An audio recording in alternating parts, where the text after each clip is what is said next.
The contraction hit while I was standing at their kitchen sink, rinsing wine glasses. I'm Mara. I was 31 years old, 38 weeks and 4 days pregnant, and I was rinsing wine glasses at my mother-in-law's birthday dinner because that's what you did in Diane's house. You helped, you contributed, you stayed useful, or you became a topic of conversation. I'd learned that within the first 6 months of knowing her. By the time Joel and I married, I'd internalized it so thoroughly I didn't even notice I was doing it anymore. The contraction started as pressure, low, dense, spreading across my lower back like something heavy being dragged.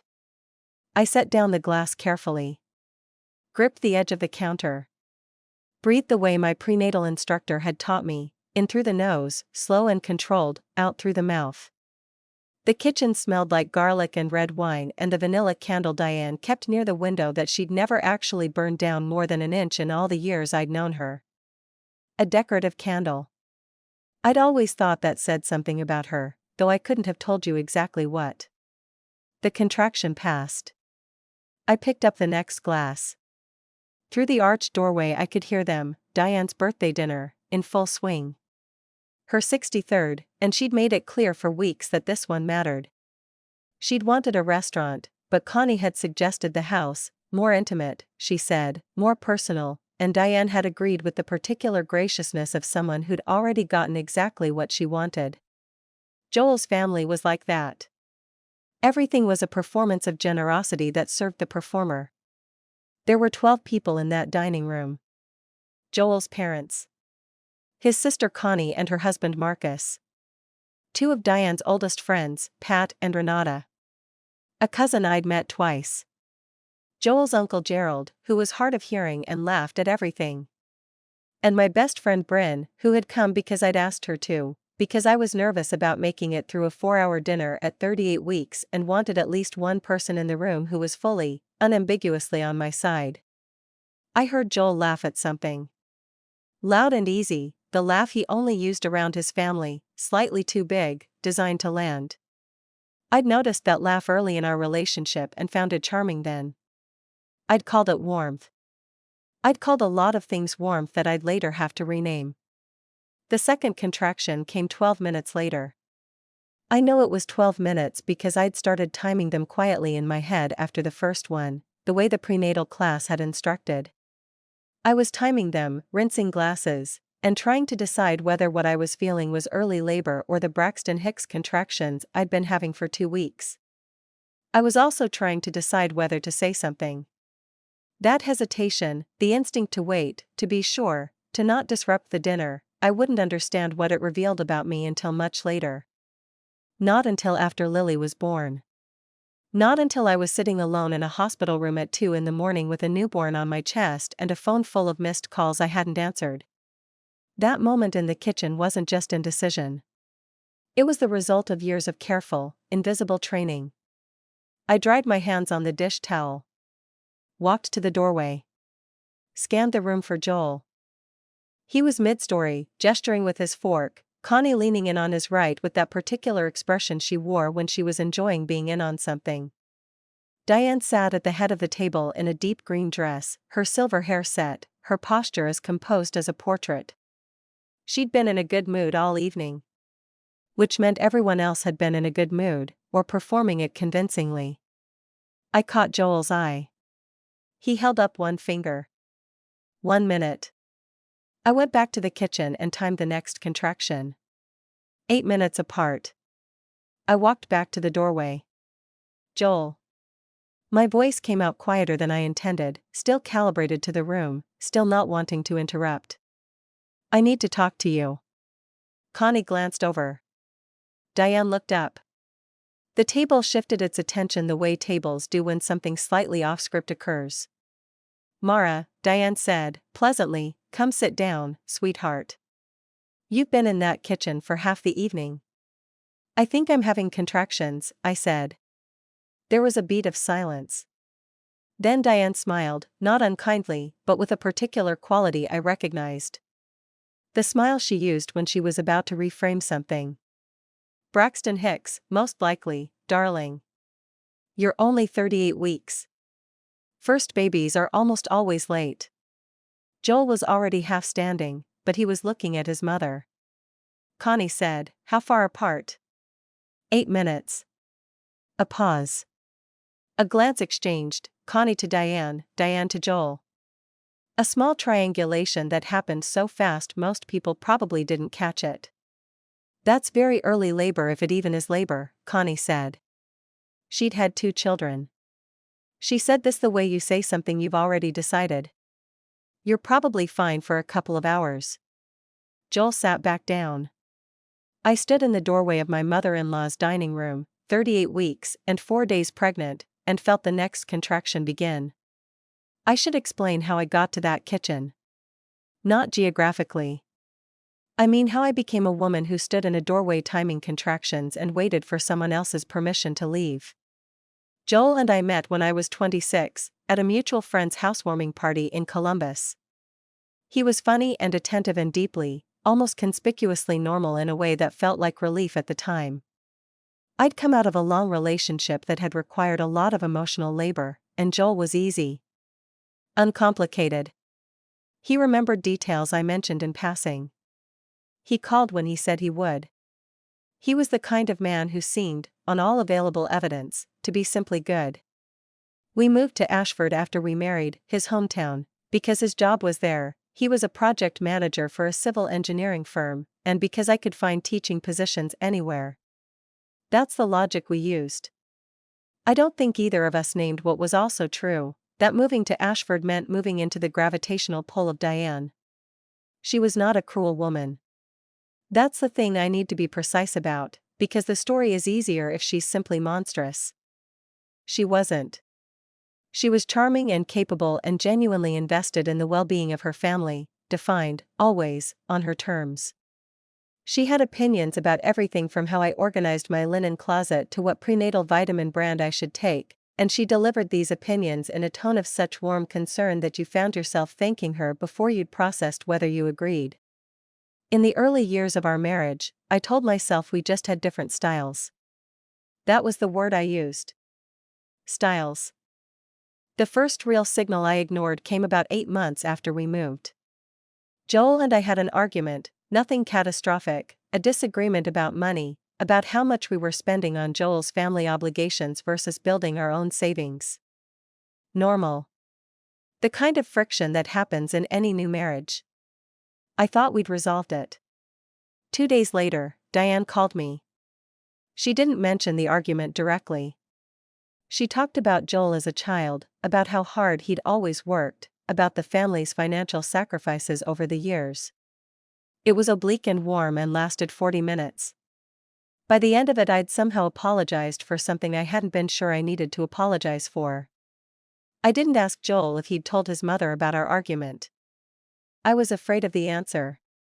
That was the first time I chose not to know something. It wouldn't be the last. The pregnancy changed the texture of everything. I was 7 weeks along when I told Joel, and his joy was immediate and unguarded, the realest I'd seen him in months. I held on to that. I held on to it through the first trimester exhaustion, through the prenatal appointments I attended alone because Joel was always almost able to come, through the creeping anxiety of a new body and a shifting life. Bryn was my steadiness during those months. We'd been close since our first year of teaching, bonded by shared classrooms and shared complaints and the particular friendship that forms between 2 people who see each other every day. She brought me ginger chews when I was nauseous. She drove me to appointments when I asked. She sat with me on video calls when I couldn't sleep, and we talked about names, about nursery colors, about what it would feel like. Diane, meanwhile, had strong feelings about the nursery colors. She wanted to see the room. She stopped by unannounced twice in 1 month, both times with gifts, a mobile, a set of monogrammed blankets, and both times she rearranged something while she was there. A chair moved slightly. A shelf reorganized. Small adjustments, always framed as helpful. I'd come home and feel the displacement before I could identify the specific change. Joel thought I was being oversensitive. That word. Oversensitive. It appeared in our conversations more frequently as the pregnancy progressed. When I mentioned the unannounced visits. When I asked him to talk to his mother about boundaries. When I said, carefully, that I felt like I was disappearing inside a version of our life that had been designed around everyone else's comfort. He didn't dismiss me. He listened. Then he explained. There was always an explanation. Diane meant well, Connie was just being protective, the family was excited. The explanations were never wrong, exactly. That was the thing. They were just incomplete. Something hadn't been right for longer than I'd admitted. Not something dramatic, no evidence of lies, no confrontations. Just a sustained, low-level sensation of being almost heard. Like a frequency slightly out of range, close enough that you kept trying to tune to it. By the time I was 30 weeks pregnant, I'd stopped mentioning most of what I felt to Joel. Not because he'd told me to stop. Because the gap between what I said and what he received had become exhausting to cross. I mentioned this once to Bryn, quietly, over coffee at the end of a school day. She was quiet for a moment. Then she said, Mara, all families have weird dynamics. Diane just loves him a lot. You know how it is. I did know. I just wasn't sure that knowing explained it away. I let it go. I was good at letting things go. It had always felt like a strength. The dinner I've already described, Diane's 63rd birthday, was a Saturday in late October. The contractions I timed in that kitchen were 6 minutes apart by the time Joel finally stood up from the table, and they were regular, consistent, and real. But before that night, there was the month before it. And the month before that. At 20 weeks I'd had a growth scan that came back slightly unusual, nothing alarming, the OB said, but worth monitoring. I'd called Joel from the parking lot of the clinic, still sitting in my car, voice steady but hands less so. He answered on the 4th ring. Said he'd be home early. He wasn't home until 9. I'd called Bryn instead. She talked me through it for 2 hours, calm and practical and warm. She said the right things. I felt grateful. At 24 weeks, Diane had organized what she called a family gathering, not a baby shower, she was careful to note, because she knew I'd wanted something smaller, just family, just intimate, just everyone coming together. 40 people in her backyard. Catered. A banner. A diaper cake. Connie had coordinated the invitations weeks earlier. I hadn't been asked. I'd been informed. Joel had said it was a nice gesture. I stood in Diane's backyard for 4 hours accepting congratulations from people I barely knew, wearing a smile that had ceased to be voluntary somewhere around the 2nd hour, and I thought, this isn't about me at all. This is about the baby belonging to them. I didn't say that out loud. I was afraid of what it meant. The next appointment, 32 weeks, I brought up a birth plan with my OB, Dr. Yates. I wanted limited visitors in the delivery room. I wanted the first night to be just Joel and me and the baby. I wanted to be the one to call family, on my schedule, after I'd slept and processed and felt ready. Dr. Yates nodded and said it was entirely reasonable and wrote it down. On the drive home I told Joel what I'd discussed. He was quiet for longer than felt comfortable. Then he said, my mom is going to want to be there. In the delivery room? Or at the hospital? She's been talking about it. Joel. I kept my voice level. We talked about this. I need that to be our time first. She's going to be really hurt. I looked at the road ahead. The late afternoon light was flat and pale, the kind of October light that makes everything look temporary. She's going to be really hurt, I repeated, slowly, is not a response to what I just said. He didn't answer right away. When he did, he said, you know how she is. I did. That was the problem. 2 weeks before the birthday dinner, 2 weeks before the night everything clarified, Bryn and I had lunch. She seemed slightly off, slightly careful, in a way I noticed but didn't push. I asked about her week. She asked about mine. We talked about school, about a difficult parent situation she was handling, about whether the new principal was as bad as rumored. She did not ask about my birth plan. She did not ask how I was feeling about Diane, though she knew I'd been struggling. She ate her sandwich and she smiled at all the right moments, and she left slightly earlier than usual, saying she had papers to grade.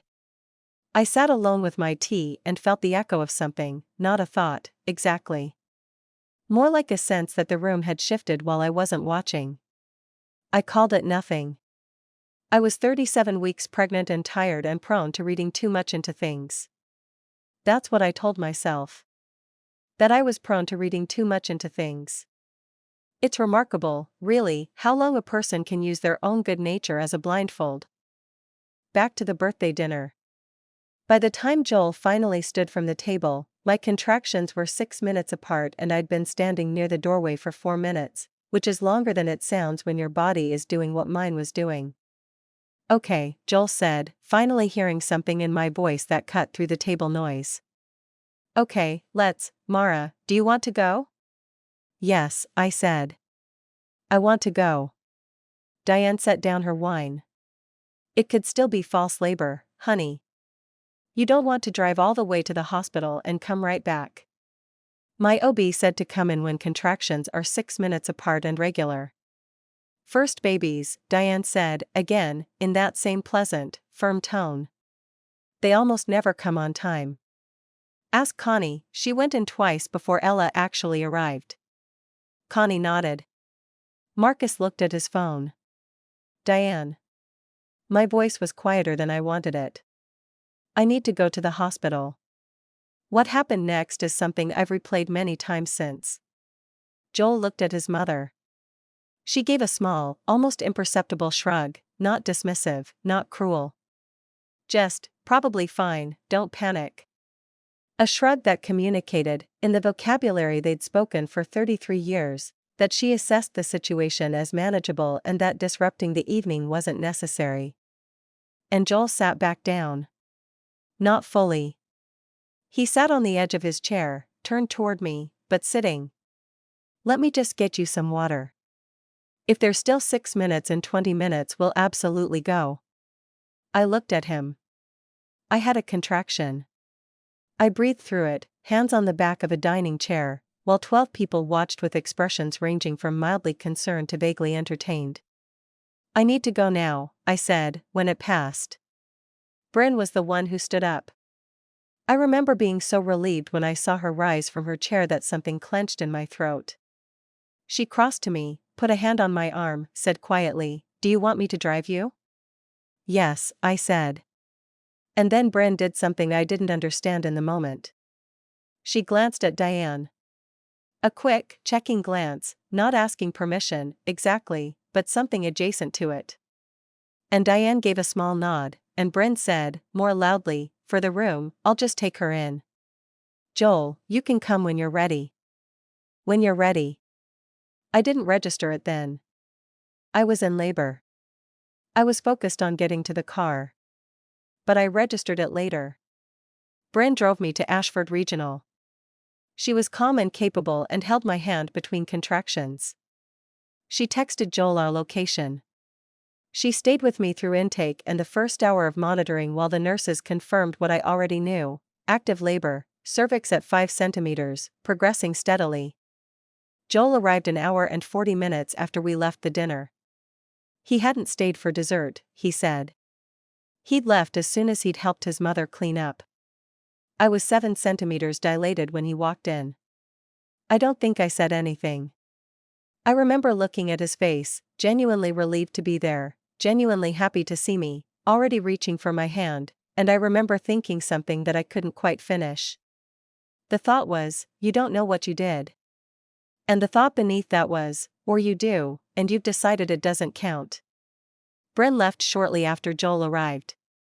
She hugged me, said all the right things, told me to text her the moment Lily arrived. It was only later, much later, that I learned she'd called Diane from the hospital parking lot. That she'd given Diane updates on my labor, including my dilation progress, as the night went on. That she'd helped Connie organize the timeline so that the family could arrive at the hospital at the right moment, which turned out to be approximately 90 minutes after Lily was born, before I'd slept, before I'd processed anything, before I'd been ready. I didn't learn this from Bryn. I learned it from a text thread that Joel left open on his phone, 2 weeks after Lily came home. He'd fallen asleep on the couch. I'd gotten up to feed her in the night and sat in the armchair and reached for his phone to check the time, and instead found a thread labeled Mara Labor Updates that contained a conversation between Bryn, Diane, and Connie, dating back to the birthday dinner.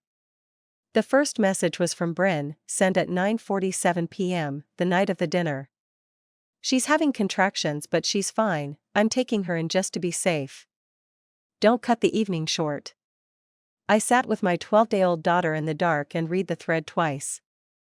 The retrospective meaning of that careful glance Bryn had given Diane settled into me fully, without drama. It didn't crash. It simply became clear, the way something that was always there becomes visible when the light shifts. I had gone into labor and the people closest to me had managed the situation to minimize disruption to Diane's dinner. They had coordinated around me. They had done it efficiently and with apparent genuine care, which almost made it worse. Almost. I didn't confront anyone immediately.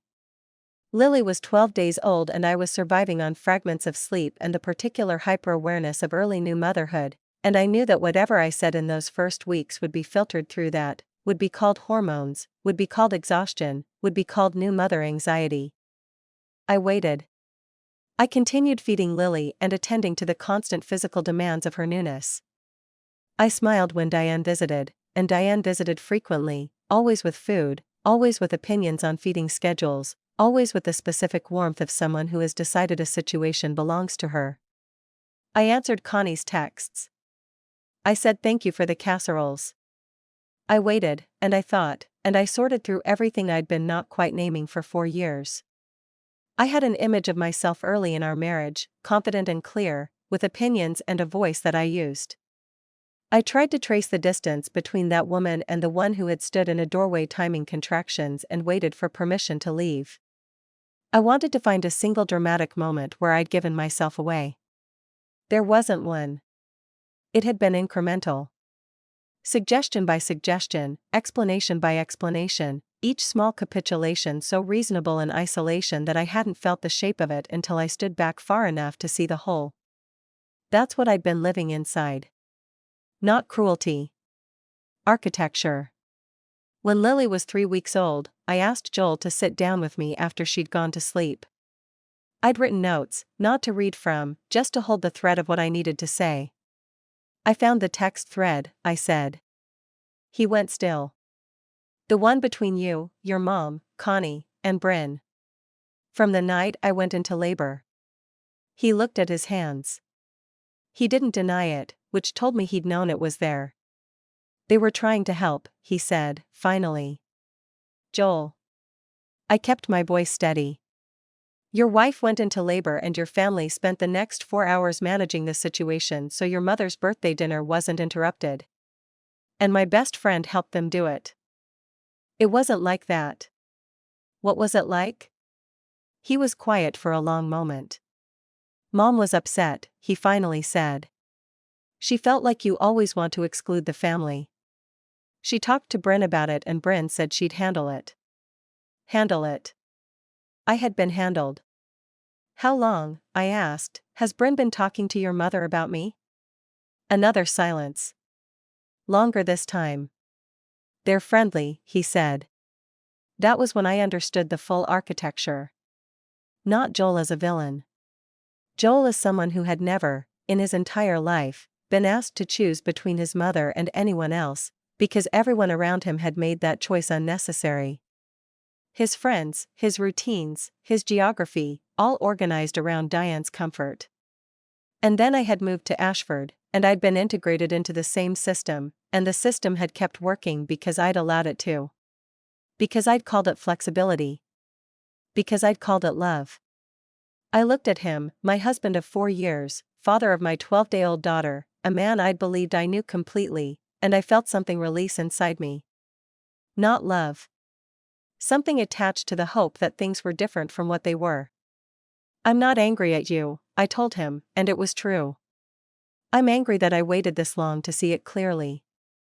He wanted to repair it. In the weeks that followed, he tried, genuinely, I think. He set a boundary with Diane about visits. He told Connie the hospital coordination had been inappropriate. He had a conversation with Bryn that ended their easy friendship. I had my own conversation with Bryn. She cried. She said she hadn't meant harm. She said Diane had framed it as looking out for me, and she'd believed her. She said she was sorry in ways that sounded true. I believed she was sorry. I also understood that sorry didn't restore what her choice had unmade. What hurt most, and I sat with this for weeks before I could say it clearly, wasn't that she'd chosen Diane's comfort over my labor.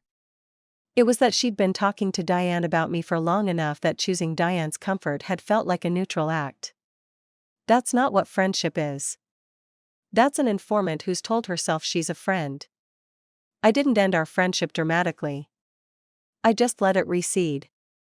She still texted sometimes. I answered less. The thread grew quiet the way threads do when someone stops feeding them. As for Diane, we had one conversation, direct and brief, when Lily was 5 weeks old. I told her I understood that she loved her son and her granddaughter, and that I was genuinely glad those relationships existed. I told her that going forward, visits would be scheduled. I told her that decisions about Lily, feeding, schedule, care, were mine and Joel's to make. I told her that her opinion on those decisions was welcome when asked for. She was silent for a moment. Then she said, pleasantly, I only ever wanted to help, Mara. I know, I said. And the help needs to look different now. She left shortly after, composed and precise and holding something behind her eyes that I recognized, the knowledge that the arrangement had changed, and that she hadn't engineered that change. Lily is 7 months old now. She has Joel's coloring, dark eyes, dark hair, and my habit of watching everything from a distance before deciding whether to commit to it. I see myself in that, and it doesn't worry me anymore. Watchfulness isn't the same as fear. I was confusing them for a long time. Joel and I are still married. That might surprise some people, given everything. It surprised me, a little, when I realized I still wanted to be. But what I'd been slowly suffocating under wasn't Joel, it was the system around him, and the ways I'd quietly agreed to operate inside it. We've been in therapy for 3 months, once a week, with a woman named Dr. Ellison who has a talent for sitting with silence until the right things fill it. Joel is trying. I'm being precise about what that means, not perfect, not fully transformed, but actively working against habits of deference that are decades old.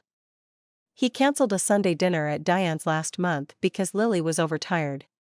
He didn't apologize to his mother for 3 days afterward. That might sound small. It wasn't small. Diane came by last week unannounced. I saw her car from the upstairs window. I heard the doorbell.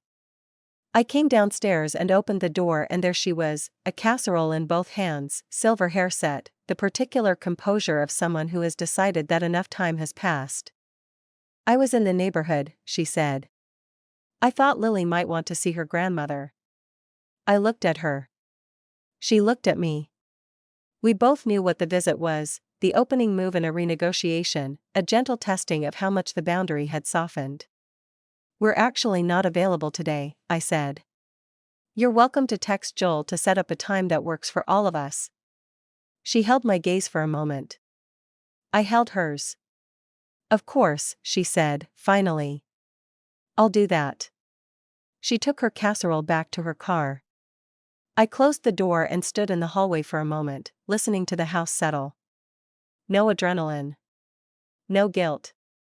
No replaying what I should have said instead. Just the house, and Lily upstairs murmuring to herself in the way she did when she was working something out, and the ordinary afternoon light coming through the window, clean and unhurried. I'd spent years managing other people's comfort at the cost of my own, not all at once, not dramatically, but in 1,000 small ways that add up to a life slightly smaller than the one you meant to live. I'd done it because I was good at it. Because being accommodating had always felt like generosity. Because the line between keeping the peace and erasing yourself is thin and easy to miss when you're standing inside it. I am 31 years old, and I know exactly where that line is now. Lily called for me from upstairs, not crying, just announcing herself, that particular sound she made when she woke from sleep and wanted to know the world was still there. I went up. She was sitting in her crib, looking at her hands with great concentration, and when she saw me her face opened into something uncomplicated and whole. I picked her up. She grabbed my collar. Whatever they built, I thought, she doesn't have to inherit it. What this story reveals, when you look at the full arc of it, is how a controlling dynamic doesn't need a villain to sustain itself. It needs something quieter, a system of people who have each found it easier to absorb discomfort than to name it, and who have come to mistake that absorption for harmony. Diane was not a monster. That's the point, and it's the part that makes this story genuinely difficult. She was a woman who loved her family with a possessiveness so long practiced she could no longer distinguish it from care. She managed situations. She shaped outcomes. She did it with casseroles and birthday dinners and warm, rearranging hands, and she'd been doing it for long enough that everyone around her had organized their behavior accordingly, without requiring instruction. What accumulated over 4 years wasn't a series of attacks. It was a series of small surrenders, each one rational in isolation. Mara moved to Ashford because it made practical sense. She helped at dinners because it was polite. She chose not to ask whether Joel had shared their arguments with his mother because the answer felt more costly than the ignorance. Each choice, viewed alone, was defensible.